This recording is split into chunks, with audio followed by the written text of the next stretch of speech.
this is Jenna Burt, host of the Confessions of a Military Spouse podcast. Thanks for listening to the following broadcast on Public House Media.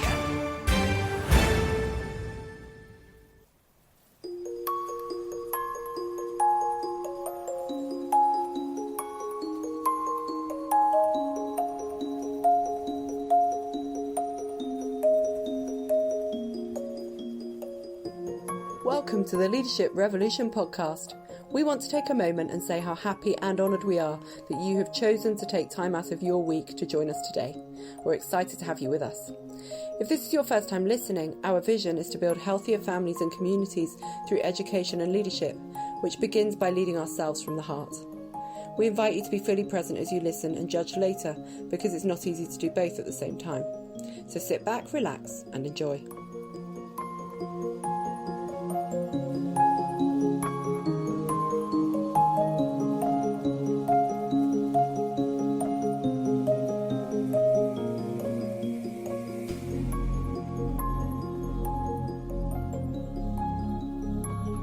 Hi, my friend. I am David, your host of the Leadership Revolution, and I have the privilege to serve you every other week as your guide. We're continuing the series, Where Do We Go From Here? And I have my childhood mentor and youth pastor and leader, Dr. Harrigan here. Dr. Harrigan, thank you so much for being with us today. How you doing, David? I'm just honored to be here. How are you? Thank you. I'm doing well. I'm doing even better since you're on the other side of this Zoom call. For those of you who do not know Dr. Harrigan, let me tell you a little bit about him. He is a dedicated, result-driven instructional leader with administrative experience at all levels. So that's literally from K to college age.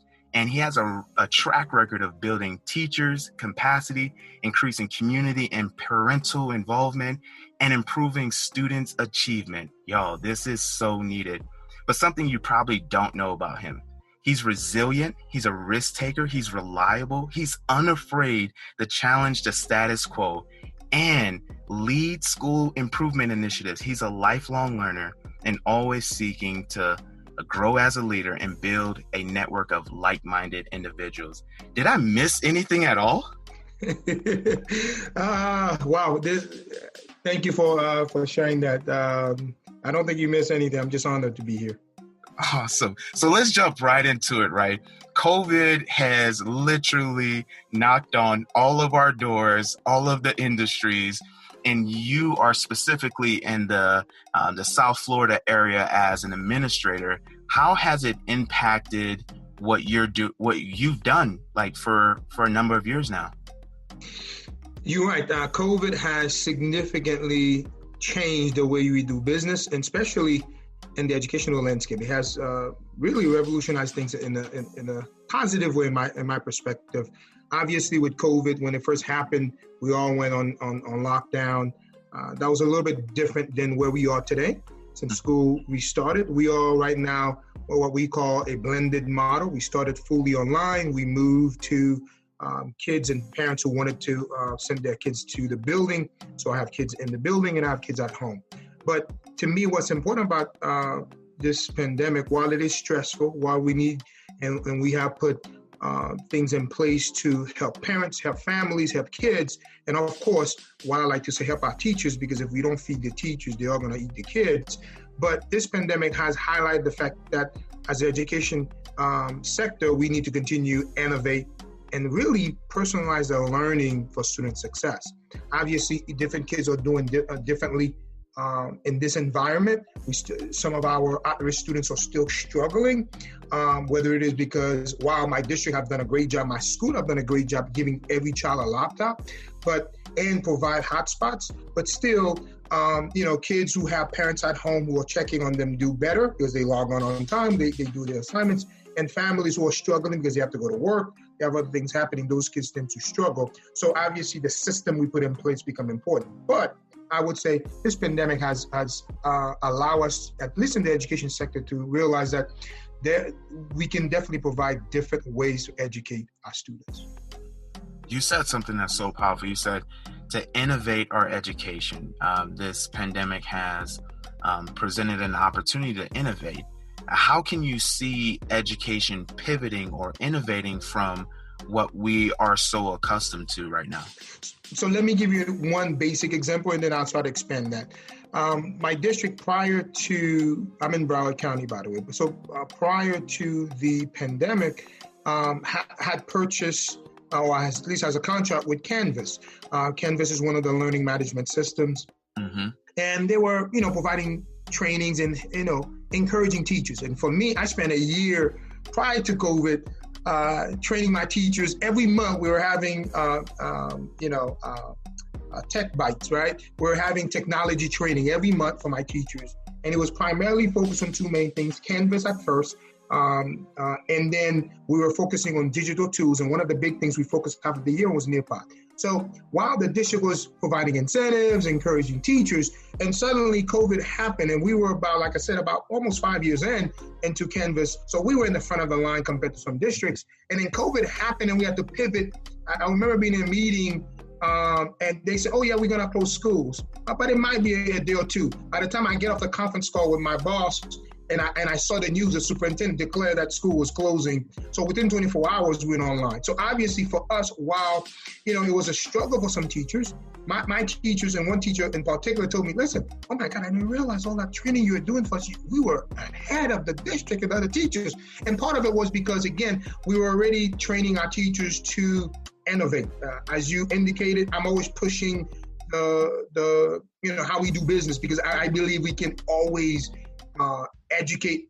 innovate to educate and reach all kids. So that's how, we pivoted initially. And then obviously coming into this year, where it was obviously mandatory, everybody was implementing Canvas, then that phase was really helping teachers deliver the same quality education, but on the virtual world. So digital tools become important, and what type and how you engage students become important. So how does that continue? Obviously, even as we return back into the building, I believe we need to continue to provide kids options. For some kids, they are doing well because they could take more classes. They could finish their courses quicker, faster. They don't have to leave their house. So some kids are thriving. I don't think we should force them back into the traditional route. So I think this aspect needs to continue. Obviously, some kid doesn't do well in it. It's not for every child, but that needs to be a cornerstone moving forward. Not, because of COVID, but it needs to be part of the portfolio of options we provide to kids and their families. Again, it's what's in the best interest of child. So, and the beauty of blended or online is that it doesn't have to be, obviously we want to provide direct instruction, but it could be self-paced, it could be personalized, and giving kids the options of completing the same material at a quicker, faster pace. That is powerful. And that the beauty about podcast is that you can press pause and you can rewind and you can actually take notes on this. It's not public radio where if you miss this nugget that he just shared, that you've missed it for the day. You said something that is so futuristic and forward thinking as a leader. You said you and your staff and the teachers were already preparing before COVID happened, and when it actually happened, it was just like one of your teachers specifically said that, hey, we've been preparing for this. So now my question is, how do we prepare for a future that is unknown in education? Question, how do we prepare for a future that's unknown? I think that the first thing, the thing we got to ask ourselves is there a child, especially in education, is there a child we are not reaching? Mm-hmm. And if we are not reaching that child, can we reach them via technology? And so two things, either the technology already exists or it has not existed yet. But regardless, I think if we continue with the focus, we say in education, it's all about the child, right? So if we continue to ask ourselves a question, how can we continue to deliver engaging, relevant, meaningful education to students in a way that enable them to achieve success and ultimately the American dream, then I think we're going to all continue to look at technology. We're going to continue to look at other ways. So, for example, one of the things in my school is this, and it's not innovative, but one of my things, I don't think it is, but one of the things in my school is that I had students who came in, before they come to my school, they're already behind on credit, behind on other things. So the initial thought was, okay, well, we have a traditional route. So I started saying, well, hold on a second. Is there other ways we could do and students? So we begin to look at credit recoveries. I know there are tons of different ways of looking at credit recoveries, but the point is that by asking the questions, we begin to find different answers that are either A, already exist, or B, new way of doing things. So yes, we've taken credit recovery, and now, based on our state law, we've turned that on its head to say, if a child is motivated, if a child has willing, we can reduce that amount of time to provide and help them recover. And usually when I sit down with parents, I say, listen, this is all depend on you, because it's all personalized, because I'm going to give you, while at public school, I'm going to give you a one-on-one instruction. It's all depend on how fast, how quick you want to move forward. And you may say, well, did I get additional funding? No. Did I get additional staff? No. With the same staff. It's just a matter of how we use and how we think about the regular period and the regular block. So what I'm saying is that if we continue to ask the question about what can we do to meet the needs of our customers, students, then we're going to continue to come up with ideas with different ways. Some are going to work, some not going to work. Some will work, some will not work. But the moment, and as we continue to try different things, we are going to find better ways to meet our students' needs. And to me, that's what matters at the end of the day. So more of my kids are completing faster. Like, for example, one of the things is this: when I came to my school 6 years ago, they were not completing internships. Well, we don't have time in the day. Well, guess what? We're in our entering our fourth year where kids are completing internship while they're in school. We've just gotten over $300,000 of funding from one of our local funders to ensure that kids are not just college career, but a job are prepared for the marketplace and completing an internship in high school and then getting a part-time job as they pursue their education that they like or as they enter the marketplace. But 6 years ago, I was told that's not possible. That's not for these kids. So I think the idea is don't take no for an answer. And if there's a will, then I know it's a cliche, but there's a way. We just have to continue to ask those questions. Are there better ways? Are there different ways? And also, we have to be willing to listen to all ideas, right? So periodically throughout the year, I'll bring in my leadership team and we'll throw a crazy idea, right? And some of them, take 2 years to put what I like to say, to put meat on them, right? But it's the whole idea. What if, right? What if we could do this different? What if we could broaden our scale or implement things in a better way to meet students' needs? So I think definitely this pandemic will allow us to expand. I think there's a greater needs around mental health that I think as a nation we're coming around with. But also sometimes one of my biggest pushes, how do we meet the mental health, not just of our kids, of our staff, right? Because again, at the end of the day, they come in with a lot of baggage. How do we meet their needs? So obviously, for me, focus is just on the students. But as a leader, as a principal, my job is also to empower, train, and fill my teacher's cup so that my kids will be able to make withdraw. You said some powerful stuff, and I'm taking notes right now. You said the question, and I'm paraphrasing some of them too, because you talked about asking these questions. And what I took away from it was the questions we ask determines what we solve. And then you also mentioned not taking no for an answer. And then number 3, willing to listen. I think no one has all the right answers, but if everyone's in the room, then we can maybe find some of the answers. And then you said the question of what if. I think, in my opinion, that the question like Thomas Edison, like saying what if, the Wright brothers saying what if, Steve Jobs saying what if, yes. It's not so much about the answers we find, but the questions we ask, like, hey, because it opens up our creativity just like our creator God. And I think that's powerful. Then you said focusing on the customer, which is the kids. How do we create relevant, engaging content that gets them to where they need to be so they can have the American dream? And then you also talked about mental health, not just for the students, because that's important as well, because they're dealing with their the pivot and the trauma and the no longer having the teachers hands-on, but also the staff of now going through a different change of season. And just like, I went to school and this is how I was taught, and traditional education didn't prepare a lot of educators now. So with all of those things being important, is there anything else as far as for how would you educate or encourage teachers right now and educators in the season? Because I've talked to a lot of teachers and some of them are on the brink of quitting. This is not what they signed up for. They're actually working more now than before. How would you encourage them in this season? It is a tough time. And to any teachers listening right now, I would say just hold on. And part of it, I would say, is self-care. Give your best every day, but understand that you have to create time and moment where you deplug, where you recharge.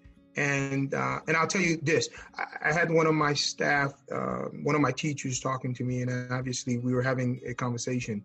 And she was a little bit stressed and worried because she was spending hours she was working on something and she couldn't figure it out. And she was saying different things. And then she said, no, I stayed up, this is 2 nights, I've stayed up till 2, 3 o'clock in the morning trying to figure these things out, and it's just not working. And I said, listen, we're going to fix this problem. I'm going to work with the tech. And as I spoke to her, and I said, listen, and I'm giving you, while this is, at the time it was after school, I said, this is obviously, I'm going to give you a command. I said, while I can't commend you, but I'm going to give you a command.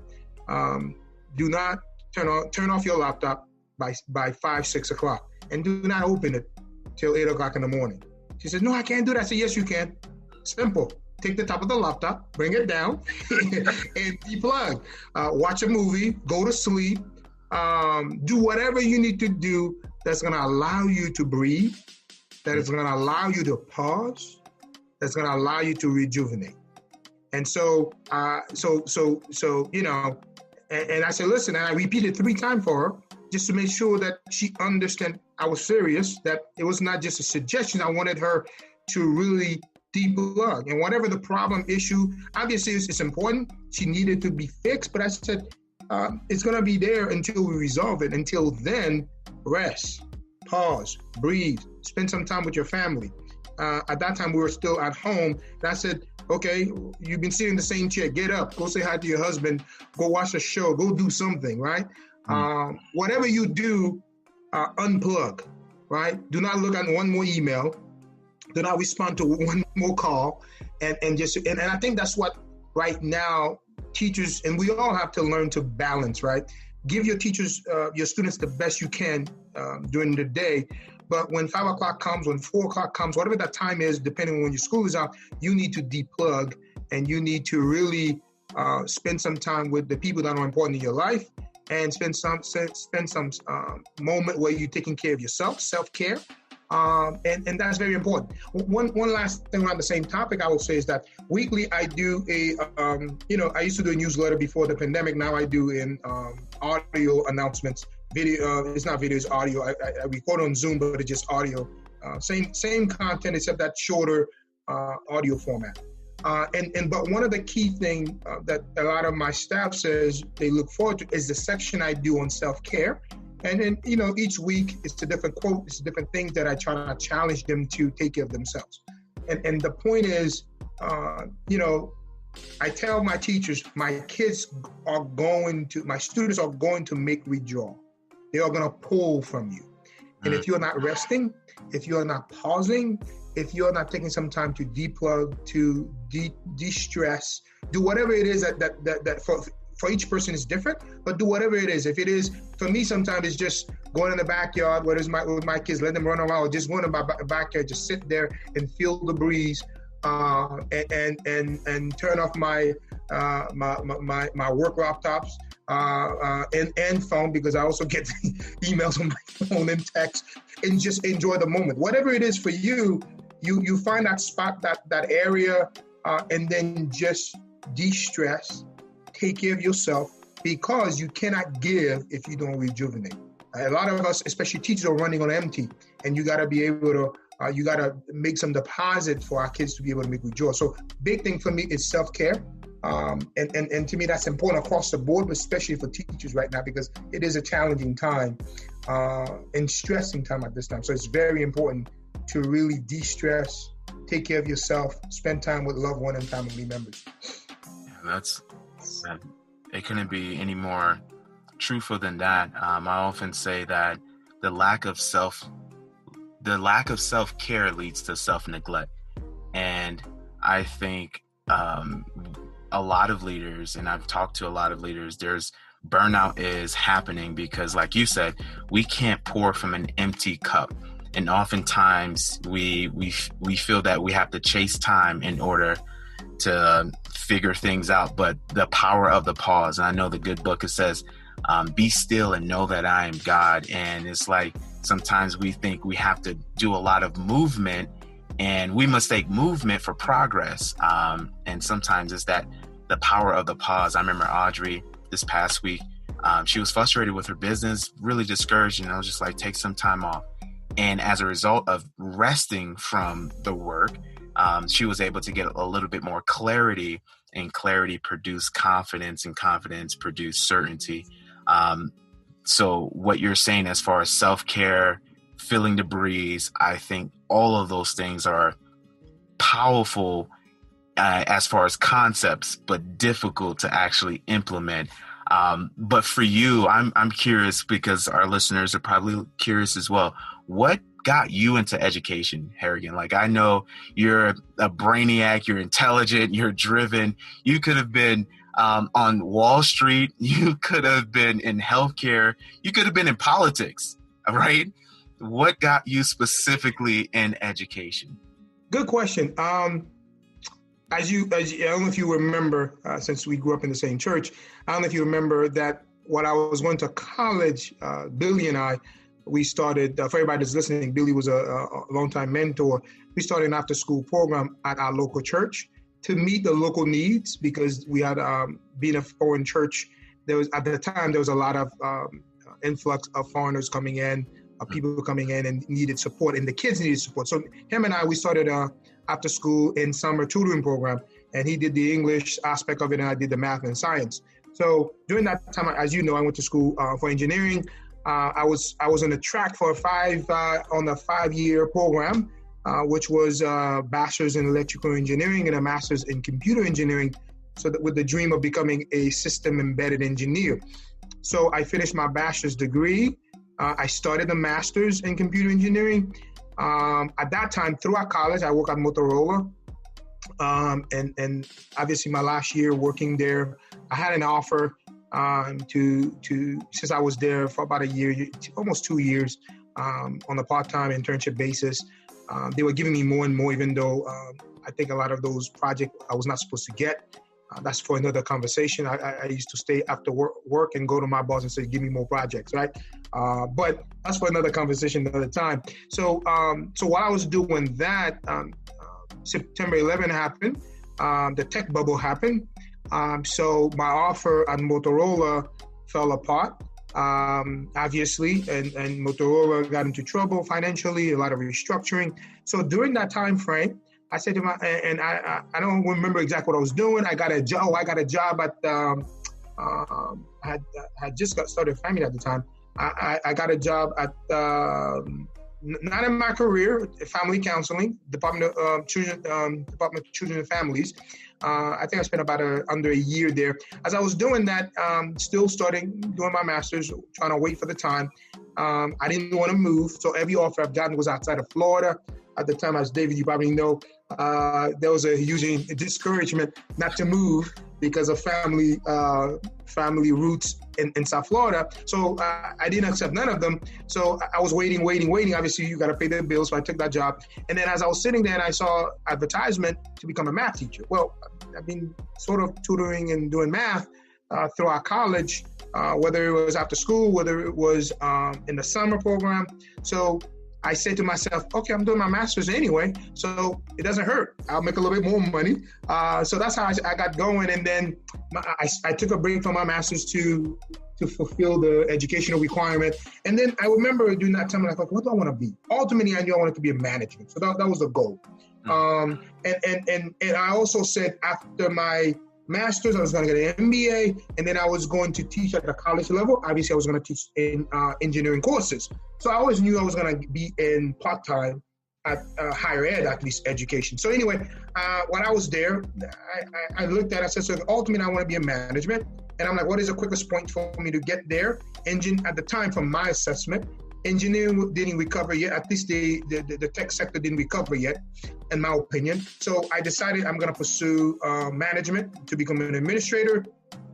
So 4 years later, from the day I started, I became assistant principal. 7.5 years later, I became principal, and I just finished my 6th year as principal. So I've always had a passion to teach. I didn't have plan for K-12, but I did have plan for higher ed to at least be a professor at the college level, at least on a part-time basis. So that's what led me there, and I've loved it ever since.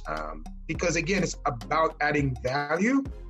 So with me, you may say, well, how does my passion for engineering comes in? Whatever school I've been at, I've either expanded the technology program or started the technology program. So, which is what I've done at my school, which is to really restructure it into offering STEM, where we have a partnership with Oracle, where we're doing hackathons, and we have a variety of engineers and programmers coming in and assisting. So whichever school I've been at, I've always bring that in, and we know we have a shortage in the U.S. right around STEM jobs, especially the technology and engineering aspect of it. So I've added to that in a little bit, but that's how I got involved in K-12 education, at least. As they say, the rest is history, I guess. It's interesting you say that. You were in tech, and then the pivot happened with 2011, and then you got into education. You saw the advertising for a math teacher, and what I extracted from that was things are transferable. And you talk about innovation, and the series that we're doing is Where Do We Go From Here? But you're also talking about transferable skills that can lead us to, create new things, still using the things that we're familiar with. And what would be something that you would leave as far as a nugget with our listeners to hold on a little bit of hope and to start imagining something different? Like, what encouragement of where do we go from here would you leave with our listeners? To everyone listening, I would say, look beyond COVID and ask yourself, how will my school, my classroom, my leadership look like beyond COVID? And what nuggets I'm going to pick up from COVID? So all of us didn't imagine that we would be working virtually from home or teaching from home. So I would say, look at aspect that when we do have this virus under control, what element that you're going to keep that to innovate when we do go back, especially if you're in the educational sector, that we are going to continue to meet our students' needs. Second, how are we meeting students' mental, emotional needs, right? Social emotional learning. We know this pandemic has caused a lot of things, but I would challenge you to scale up your social emotional trauma-informed practices in your school right now. Start with a 5-10 minutes mindfulness activity. Just take 5 minutes to help kids to de-stress, breathe, think of something positive in their lives. Third, I would say, how are you helping your teachers and staff de-stress? Self-care. What are you doing to help them stay focused on that? So whether it is a weekly mindfulness for staff, but I would challenge you to go beyond that and create a sale plan for the whole year. For us during the COVID, every Friday was lunch with Dr. Harrigan. And you may say, lunch? We were in COVID. No, grab your lunch, grab your drink. And we just all got we use Microsoft Teams. You could use Zoom or whichever, web conferencing tools you have. And all we did was laugh. Find positive things that was happening and just laugh. And what I find ironic is my stuff, now that we are back face to face, you're asking for that, right? That's how much it helped us connected. Helping, and then in terms of connection, what type of culture are you building, right? Create a culture of innovation, create a positive culture, create a culture where, where we add value, meaning, build relationship with staff, with students, with our community.